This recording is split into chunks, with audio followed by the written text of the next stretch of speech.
Okay, in this video, we're going to talk about your thesis statement and topic sentences and how those two things relate to each other, especially for an essay about Christianity and horror. So let's start by talking about your thesis statement, because that's super duper important. Your thesis is the point. It's the point you're trying to make. It's what are you trying to prove? And very importantly, it is a direct answer to the question in the prompt in one sentence. Okay, someday in college, maybe you can have a more than one sentence thesis, but for right now, it should be limited to one sentence that clearly states what you're trying to prove. And what are you trying to prove is whatever however you would answer the question in the prompt. Okay, so your thesis is your point. Your thesis should include the title and author of the work that you're writing about if you're only writing about one work. Okay, so if you are only writing about one book or one story, then you should probably include the title and author. However, if you have two works, you should probably also still include the titles and authors. But if you are working with 3 or more works, like you're working with 2 stories and a poem, or a story, an article, and a poem, or whatever, then the titles and authors would probably muddy up the thesis. If you have too many titles and authors in there, that's just going to complicate matters. So if you have 1 or 2 works, include the title and author. If you have more than 3 works or 3 or more works, don't include title and author in your thesis statement. One real quick note, please, if you are including a title, punctuate the title properly. Okay, novels, plays, movies, any large work is going to go in italics. Poems, articles, short stories, essays, any small work or smaller work will go in quotation marks. Okay, so plays, novels, italicized, not italicized and quotation marks, just italics. Okay, also very, very important, please make sure that your thesis addresses the prompt in general, but also addresses all parts of the prompt. Okay, you can't answer part of the question, but not the entire question. So make sure that it addresses all parts of the prompt, and make sure to answer the prompt specifically. Okay, you need to make sure that it is clear what it is you're trying to prove in your thesis, so make sure that you are doing that specifically. So let's take a look at a couple theses here. So here's a tale of 2 theses. The first one, these were real ones, by the way, from your Crucible and Today outlines. Thesis. The book The Crucible by Arthur Miller has a lot of similarities of problems to the world today. So what are some things that are wrong with it? Well, let's do a little check here. Does it mention the title and the author? Yeah, it does. The Crucible by Arthur Miller. That's great. Is the title properly punctuated? No. Okay, they didn't capitalize the in the Crucible, and the is part of the title, and so it's not capitalized. And the Crucible itself is a play, which means it should go in italics, not in quotation marks. Let's see, does it address both aspects of the prompt? Meaning, does it talk about the Crucible and does it talk about today? Well, I see the word today there, problems of the world today, and it addresses the Crucible. So yes, it talks about both aspects of the prompt.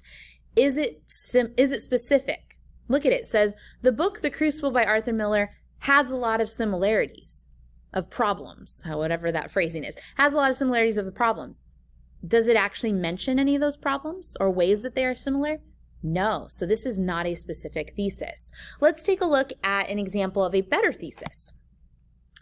In Arthur Miller's The Crucible, many themes involve people being selfish and letting fear control them, which is something that we struggle with today. So let's go through our checklist. Does it mention the title and author? Yeah, in Arthur Miller's Crucible. Is the title properly punctuated? Yes, it is. It's in italics and it doesn't have quotation marks around it. Does it address both aspects of the prompt, the Crucible and today? Well, I see the Crucible mentioned, and at the end it has the word today, so that's good.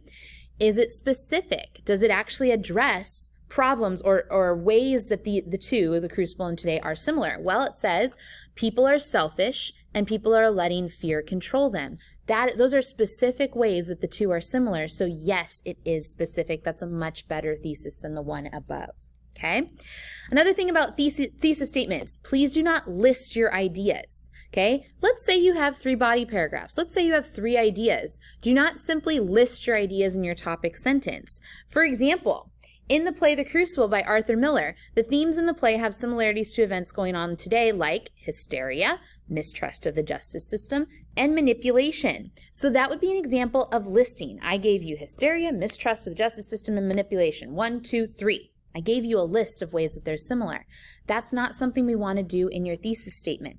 Instead, we want to use what are called umbrella terms. An umbrella term is 1 or 2 words that encompasses or covers more than one idea. Okay, so for example, go back to that good example there. In Arthur Miller's The Crucible, many themes involve people being selfish and letting fear control them, which is something that we still struggle with today. So being selfish and allowing fear to control them, those are two ideas that cover more than just 2 ideas. Let me explain what I mean, or let me show you what I mean, excuse me. Okay, in that example, in that thesis statement, that student actually had 3 different ideas. They had hysteria leads to chaos, judgment without evidence, and scapegoating. Those are the 3 things that student talked about, okay? Here's the thesis. Again, many themes involve people being selfish and letting fear control them. Did I list the 3 ways that The Crucible is similar today is through hysteria, judgment without evidence, and scapegoating? No, this student didn't list them. Instead, they used what are called umbrella terms that cover more than one idea. Let me show you how that works. Remember, in their thesis, they said being selfish is one way that The Crucible is similar today. Another way is that we allow fear to control them. Their 3 ideas are all covered by those umbrella terms. Being selfish was part of judgment without evidence, right? They're thinking about themselves and self-preservation rather than really sitting down and evaluating someone else's case. Instead, they were being selfish. Scapegoating, right? Again, scapegoating is this idea that we're going to put the blame on somebody else. By putting the blame on somebody else takes the heat off of yourself. That is being selfish. Okay, so selfish kind of covers both judgment without evidence and scapegoating.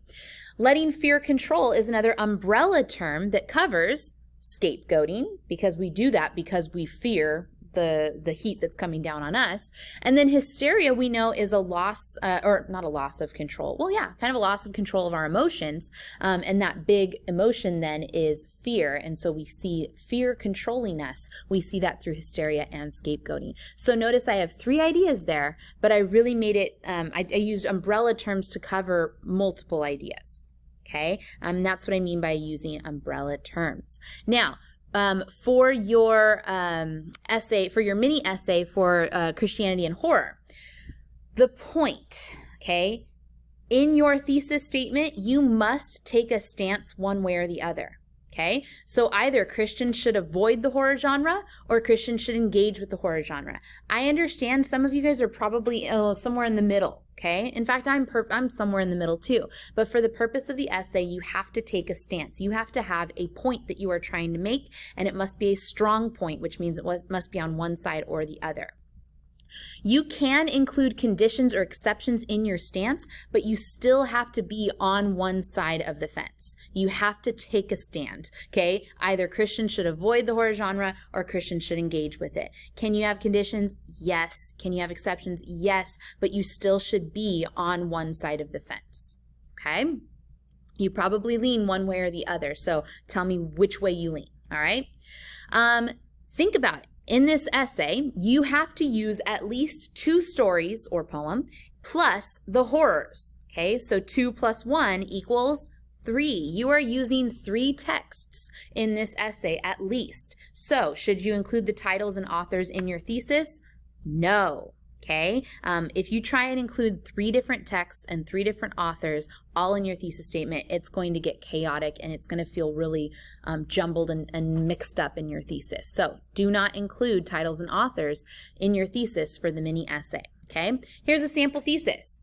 Christians should engage with the horror genre cautiously for educational purposes. Okay, so go back and think about this. Have I taken a stance? Christians should engage with the horror genre. So yes, okay? Now I was a little bit more specific and I said, yes, they should, but they should do so cautiously.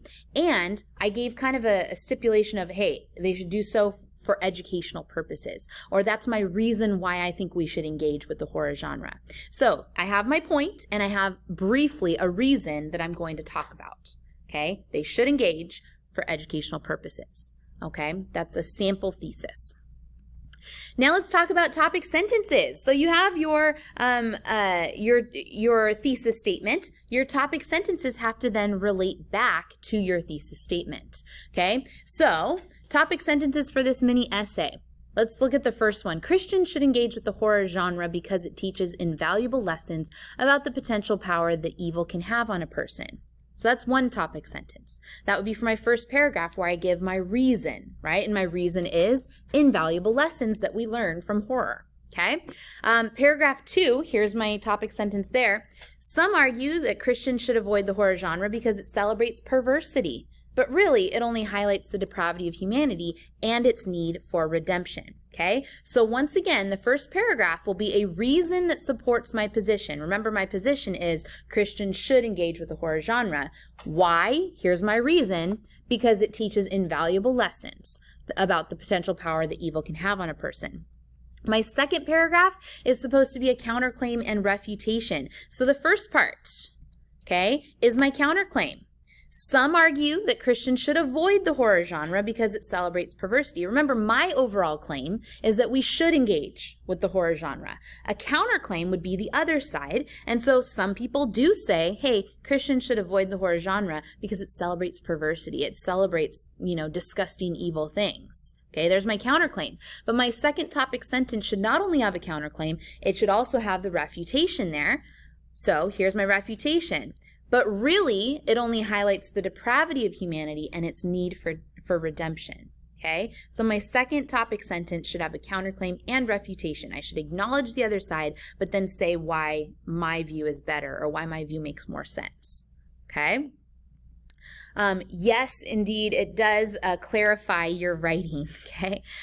Altogether, here's my thesis. Christians should engage with the horror genre cautiously for educational purposes. Notice that I do say cautiously and educational purposes. So I've talked about educational purposes in my thesis. That means everything after should have something to do with education. So look at my first topic sentence. Does it mention something educational? Let's look.